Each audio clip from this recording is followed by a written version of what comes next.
Hello students, तो आज हम पढ़ेंगे एंजियोस्पर्म्स के बारे में। एंजियोस्पर्म्स का लेक्चर आपने पहले भी देखा था, वो आपको दिया गया था ताकि जब मैं आपको पढ़ाऊँ आप अच्छे से चीज़ों को समझ सको। तो देखिए, चलिए पढ़ते हैं। Unlike the gymnosperms, where the ovules are naked, in the angiosperms or flowering plants, the pollen grains and ovules are developed in specialized structures called flowers. तो जब हमने बात की थी जिम्नोस्पर्म्स की, तो जिम्नोस्पर्म्स में क्या होता है, नेकेड सीड पाया जाता है। नेकेड सीड मतलब ओव्यूल के बाहर जो है, ovule is not enclosed bye ovary wall. आपको वहां पे फ्रूट नजर नहीं आएगा ओवरी के बाहर। ओव्यूल सीड बनता है, ओवरी फ्रूट बनती है। ओव्यूल जो है वो ओवरी के अंदर नहीं होता है, ठीक है। इसीलिए वहां पे सीड कैसा होता है, नेकेड। नेकेड सीड होता है या नेकेड ओव्यूल होता है। लेकिन अगर हम बात करते हैं फ्लावरिंग प्लांट्स में, तो जो पॉलन ग्रेन और ओव्यूल्स हैं वो स्पेशलाइज स्ट्रक्चर्स में पाए जाते हैं जिनको हम फ्लावर्स कहते हैं। एंजियोस्पर्म में seeds are enclosed in fruits. जो सीड्स होंगे एंजियोस्पर्म्स में वो फ्रूट्स में एनक्लोज्ड रहेंगे। ओके, तो angiosperms are an exceptionally large group of plants occurring in wide range of habitats. Angiosperm जो है वो बहुत बड़ा ग्रुप है एक प्लांट्स का, जो कि अलग अलग तरह के हैबिटेट में पाया जाता है। हैबिटेट मतलब उसके रहने की जगह जो होगी, प्लांट्स जो हैं अलग अलग तरह की जगह पे पाया जाएगा। समझ गए? चलिए, they range in size from the smallest Wolffia to tall trees of eucalyptus over 100 meters. तो अगर हम एंजियोस्पर्म्स में साइज की बात करते हैं, तो जो साइज है एंजियोस्पर्म्स का वो बहुत छोटे से लेके बहुत बड़ा तक हो सकता है। सबसे छोटा स्मॉलेस्ट फ्लावर है वॉल्फिया और सबसे टॉलेस्ट एंजियोस्पर्म है eucalyptus. Did you remember the name of tallest gymnosperm? अगर आपको पता है तो आप ग्रुप में जरूर आंसर करिएगा। जो देखता है वही आंसर करता है। रिवानी, मैक्सिमम आप आंसर करते हैं। I am very happy from you. ठीक है, तो यूकेलिप्टस जो है वो 100 मीटर्स तक जो है वो ग्रो कर सकता है। यहाँ पे जो दिखाई दे रहा है ये सफेदा, हिंदी में हम इसको कहते हैं यूकेलिप्टस। ये इससे भी और बहुत लंबा हो सकता है। यहाँ तो ये एवरेज साइज का ही दिखाया गया है। और ये है आपके पास smallest flower, this is smallest flower wolffia, this is largest tree, tallest tree eucalyptus.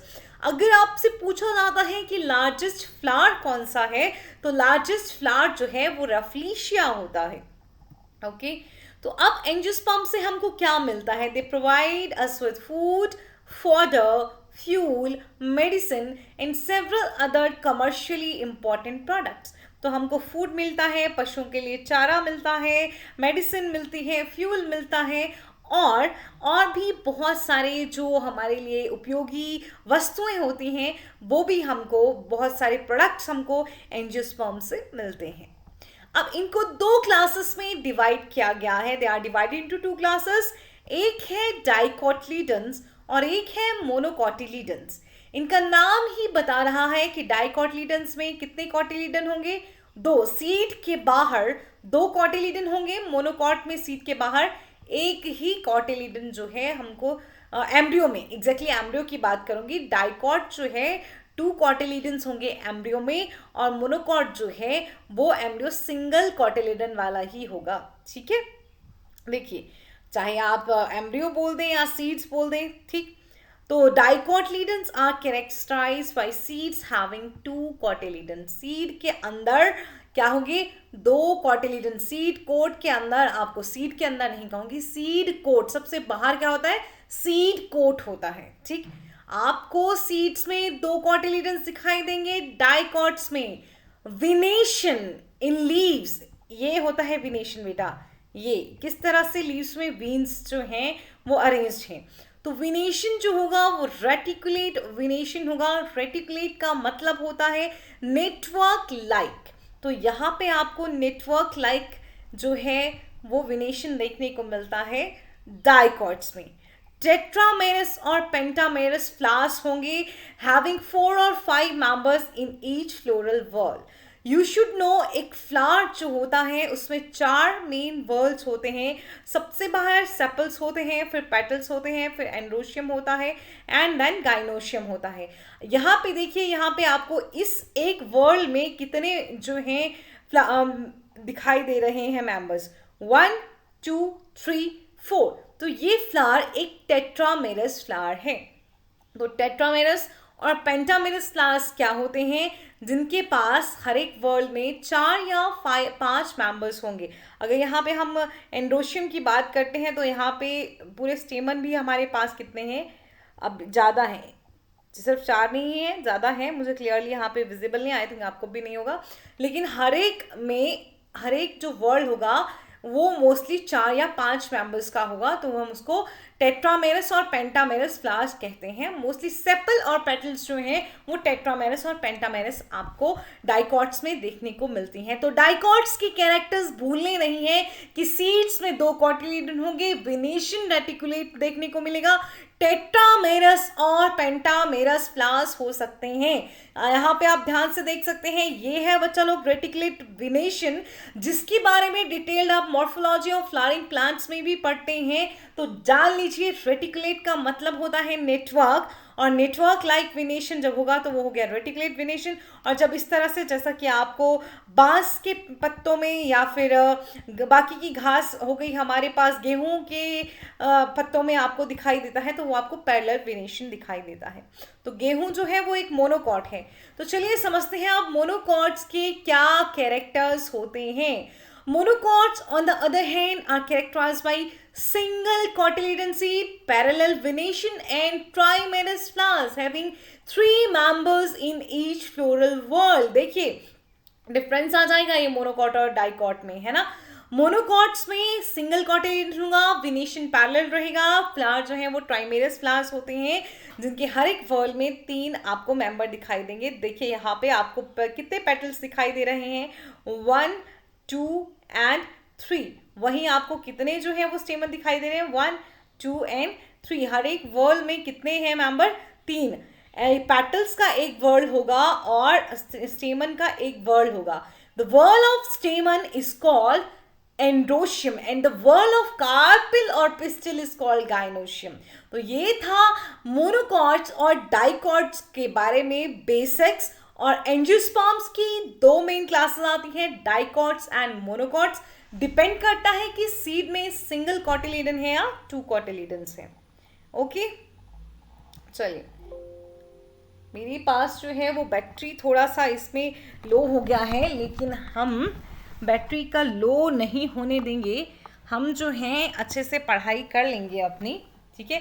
तो आप चिंता ना करें, आपका पढ़ाई नहीं रुक रहा है, मैं साथ साथ में ही इसको चार्ज कर लूँगी। देखिए आगे आप क्या पढ़ रहे हैं, आगे आप पढ़ेंगे एंजियोस्पर्म्स के बारे में, क्या उनके स्टेमन के बारे में, क्योंकि सेपल और पेटल का तो हमने पढ़ लिया। सेपल और पेटल का तो जितना यहाँ पे लिखा भी नहीं है, ठीक है, उतना यहाँ पे बताया नहीं गया है। मॉर्फोलॉजी ऑफ फ्लावरिंग प्लांट्स में जो है वो अच्छे से बताया जाता है सेपल पेटल्स के बारे में, पूरे फ्लावर के बारे में। यहाँ पे जनरल इंट्रोडक्शन दिया गया है एंजियोस्पर्म्स का, लेकिन फिर भी आपको जानना है कि एंजियोस्पर्म में मेल सेक्स ऑर्गन क्या होता है और फीमेल सेक्स ऑर्गन जो है वो क्या होता है, ठीक है। तो मेल सेक्स ऑर्गन जो है वो है स्टेमन। The male sex organ in a flower is the स्टेमन। Each stamen consists of filament, slender filament with an anther at the tip. तो क्या क्या है इसमें, एक स्टेमन में फिलामेंट होगा और एंथर होगा। फिलामेंट एंड एंथर किस में होते हैं, स्टेमन में होते हैं। ध्यान से देख लीजिए, ये हो गया एंथर, ये हो गया फिलामेंट, और ये पूरा क्या है, एक स्टेमन है। Clear. Within the anther, the pollen mother cell divide by meiosis to produce microspores which matures into pollen grains. ये anther है, anther में ये pollen sacs हैं। pollen sac के अंदर pollen mother cell होगी जिसकी प्लोइडी 2n होगी, ठीक है, 2n। और इसमें अब क्या होगी, मियोसिस होगी, मियोसिस से 4 जो हैं वो माइक्रोस्पोर्स बनेंगे जो मैच्योर होते हैं पोलन ग्रेन में, माइक्रोस्पोर या पोलन ग्रेन। इनकी प्लॉइडी कैसी होगी, हैप्लॉइड। तो यहाँ पोलन सैक्स में जो हैं microspore mother cell, pollen mother cell इसको हम बोल देते हैं, उनमें मियोसिस की वजह से पोलन ग्रेन्स बनेंगे। अब देखिए, the female sex organ in a flower is the pistol. Okay, pistol female sex organ है जिसमें क्या होता है, स्वोलन जो नीचे बेस पे होगा, ओवरी होगा, फिर एक लंबा सा स्लेंडर स्टाइल होगा एंड स्टिग्मा होगा। देखिए ये स्टिग्मा हो गया, ये लंबा सा स्टाइल हो गया, और ये हो गई ओवरी। ओवरी के अंदर क्या होते हैं, ओव्यूल्स। तो inside the ovary ovules are present, दिखाई दे रहा है। ये थैलेमस होता है जिसपे सारे फ्लोरल पार्ट्स जो हैं वो ग्रो करते हैं। अब इन ओव्यूल्स में भी क्या होगा, ओव्यूल का डायग्राम मैंने आपको जिम्नोस्पर्म में दिखाया था। अब सेम उसी तरह न्यूसेलस होगा, उनमें इनमें भी इंटैगुमेंट्स होंगे। न्यूसेलस होगा, न्यूसेलस में जो है वो मेगास्पोर मदर सेल बनेगी, न्यूसेलस की ही कोई सेल मेगास्पोर मदर सेल बनेगी जिसमें मियोसिस होगी और 4 हैप्लॉइड मेगास्पोर्स बनेंगे। अब क्या होता है कि 4 हैप्लॉइड मेगास्पोर्स में से 3 ऑफ देम डीजनरेट, 3 जो है वो डीजनरेट हो जाते हैं और एक में माइटोसिस होती है to form the embryo sac. ठीक है, तो 3 मेगास्पोर डीजनरेट हो जाते हैं, 4 मेगास्पोर बनते हैं, 3 उनमें से डीजनरेट हो जाते हैं, एक बचता है, और ये जो एक है इसमें फिर माइटोसिस शुरू होती है। माइटोसिस में पहला जो डिवीजन होगा, ठीक है, उसमें क्या होता है, ये हो गया अपोजिट डायरेक्शन में चला गया, दोनों न्यूक्लियाई डिवाइड करके, फिर यहाँ पे फर्दर ये डिवाइड किए और ये 8 सेल्स बन गई और एक एक सेल सेंटर में आती है, तो ये 2 न्यूक्लियाई, 2 पोलर न्यूक्लियाई बन जाते हैं। और यहाँ पे जो 3 सेल बनेंगी वो 2 सिनर्जिड्स बनेंगी और एक एग बनेगा, इसको मिलके एग अपरेटस कहा जाता है। और लास्ट की 3 सेल एंटीपोडल सेल बन जाएंगी। देखिए, each embryo sac has a 3-celled egg apparatus, 1 egg cell and 2 synergids। याद रखिएगा, 3-celled egg apparatus होता है हर एक एम्ब्रियो सैक में, एक एग सेल जो है और 2 सिनर्जिड्स आपको एग apparatus में देखने को मिलते हैं। 3 एंटीपोडल सेल होंगी और 2 पोलर न्यूक्लियाई होंगी। तो टोटल सेल देखिए कितनी हुई, 1 2 3, इसको एक सेंट्रल सेल कहा जाता है, 4 5 6 7। तो एम्ब्रियो सैक में 7 सेल्स और न्यूक्लियाई कितने हैं, 3 3 6 2 8, और 8 न्यूक्लियाई पाए जाते हैं। The polar nuclei eventually fuse to form a diploid secondary nucleus. दोनों पोलर न्यूक्लियाई फ्यूज होकर डिप्लॉइड सेकेंडरी न्यूक्लियस बना सकते हैं। ठीक, फिर जब हमारे पास अच्छे से स्टिग्मा भी मैच्योर हो गया है, एंथर मैच्योर हो गया है, तो क्या होगा, पॉलिनेशन होगी। तो pollen grains after dispersal from anther are carried by wind or various other agencies to the stigma of a pistil. This is termed as pollination. Simple सा समझ लीजिए कि एंथर से डिस्पर्सल होता है pollen grain का, फिर वो विंड के थ्रू या बाकी किसी भी अदर एजेंसी के थ्रू पिस्टिल के स्टिग्मा पे पहुंच जाते हैं। तो यहाँ पे आपको दिखाई दे रहा है पॉलिनेशन, 2 प्लांट्स के बीच में है तो क्रॉस पॉलिनेशन, आप सेम में ही है तो क्या है, सेल्फ पॉलिनेशन। तो एंथर से पॉलन का रिलीज होना और कहाँ पहुँचना, जल्दी से बताइए, कहाँ पहुँचना, स्टिग्मा पे जाके जर्मिनेट होना, उसी को पॉलिनेशन कहते हैं। ठीक, अब पॉलिनेशन के बाद जो है वो डबल फर्टिलाइजेशन का फिनोमिनन होगा क्या, पॉलन ग्रेन जब यहाँ पहुंचा तो उसके बाद वो ग्रो करेगा, ओव्यूल में पहुंचेगा, ओव्यूल में जाके दोनों में से किसी एक सिनर्जिड में घुस जाएगा। दोनों सिनर्जिड जो हैं वो डिजनरेट हो जाते हैं, बचता क्या है आपके पास, पोलर न्यूक्लियाई और एक एग। एग के साथ एक मेल गैमेट फ्यूज होता है और 2 मेल न्यूक्लियाई, दो जो आपके पास पोलर न्यूक्लियाई हैं उनके साथ दूसरा मेल गैमेट फ्यूज होता है। तो एक हुआ जाइगोट, सिंगैमी हुई, यहाँ पे क्या बना, जाइगोट बना। ये हुआ ट्रिपल फ्यूजन, ये क्या हुआ, ट्रिपल फ्यूजन, जिसमें ट्रिप्लॉइड एंडोस्पर्म बनेगा। बताइए एंजियोस्पर्म में, जिम्नोस्पर्म में बताना कि कैसा होता है। जिम्नोस्पर्म में एंडोस्पर्म हैप्लॉइड होता है, डिप्लॉइड होता है, ट्रिप्लॉइड होता है। तो चलिए देखिए पढ़ते हैं। The pollen grain germinate on the stigma and resulting pollen tube go through the tissue of stigma and style and reach the ovule. Pollen grain जो है स्टिग्मा पे जर्मिनेट होंगे, जर्मिनेशन के बाद उनसे pollen tube निकलेगा, pollen tube जो है स्टिग्मा स्टाइल से होते हुए ओव्यूल में पहुंचेंगे।